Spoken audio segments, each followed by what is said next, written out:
যার ভাইকে জেনেছেন বিশেষ করেন, ভাইকেওটাকে বিশেষ করেন, বসেন, এই বসেন, আর ওটা খোলো, ওটা খোলো, দিয়ে আসো।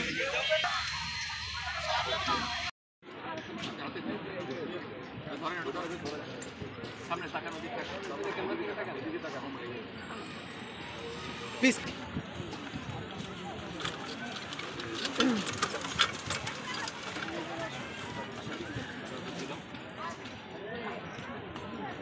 26 বিজিবি বাদেও আমাদের এখানে বর্ডার গার্ড হসপিটাল এবং আইসিটি ব্যাটালিয়ন, আমরা 3টা ব্যাটালিয়ন মিলে এখন 700 মতো দরিদ্র মানুষকে সহায়তার চেষ্টা করছি।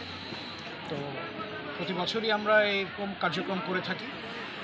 এবারেও আমরা একই পন্থায় একইভাবে কিছু দরিদ্র মানুষের মাঝে কিছু ত্রাণ, কিছু শীতবস্ত্র বিতরণ করছি।